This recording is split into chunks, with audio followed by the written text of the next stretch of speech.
ഹരേ കൃഷ്ണ. സർവം ശ്രീ രാധാകൃഷ്ണ അർപ്പണമസ്തു. അധ്യായം 10 വിഭൂതിയോഗം.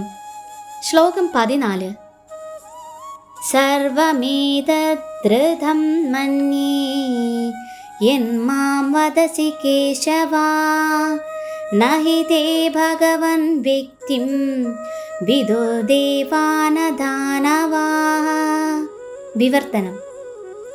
അല്ലയോ കൃഷ്ണ, അങ്ങ് പറഞ്ഞതെല്ലാം ഞാൻ അതേപടി സത്യമായി മനസ്സിലാക്കി സ്വീകരിക്കുന്നു.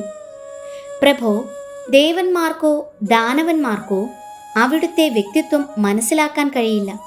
ഭാവാർത്ഥം: അവിശ്വാസികൾക്കും ആസുരബുദ്ധികൾക്കും കൃഷ്ണനെ മനസ്സിലാക്കാൻ സാധ്യമല്ലെന്ന് അർജുനൻ വ്യക്തമാക്കുന്നു.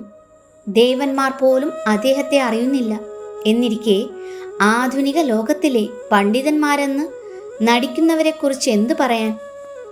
ഭഗവത് കരുണ കൊണ്ട് മാത്രമാണ് പരമസത്യവും പരിപൂർണതയും കൃഷ്ണൻ തന്നെയെന്ന് അർജുനന് ബോധമുദിച്ചത്. അദ്ദേഹത്തിൻ്റെ വഴിയാണ് ഏവരും സ്വീകരിക്കേണ്ടത്.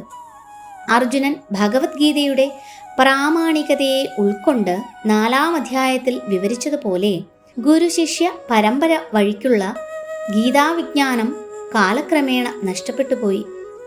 കൃഷ്ണൻ അർജുനനെ തൻ്റെ ഉറ്റ സുഹൃത്തും മഹാഭക്തനുമായി കരുതിയതുകൊണ്ടാണ് ആ പാരമ്പര്യ പദ്ധതിയെ അർജുനനിലൂടെ പുനഃസ്ഥാപിച്ചത്.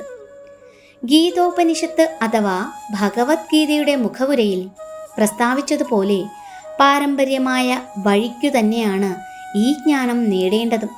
പാരമ്പര്യ സമ്പ്രദായം നശിച്ചപ്പോൾ അതിനെ പുനരുദ്ധരിക്കുവാനായി അർജുനൻ തിരഞ്ഞെടുക്കപ്പെട്ടു. കൃഷ്ണൻ ഉപദേശിച്ചതെല്ലാം അർജുനൻ അനുസരിച്ചുവെന്നത് അനുകരണീയമത്രേ. അങ്ങനെ ചെയ്താൽ ഭഗവത്ഗീതയുടെ കാതൽ എന്തെന്ന് മനസ്സിലാക്കാം. അപ്പോൾ മാത്രമേ കൃഷ്ണൻ പരമദിവ്യോത്തമ പുരുഷനാണെന്ന് അറിയാൻ നമുക്ക് കഴിയൂ. ഹരേ കൃഷ്ണ. സർവം ശ്രീ രാധാകൃഷ്ണ അർപ്പണമസ്തു.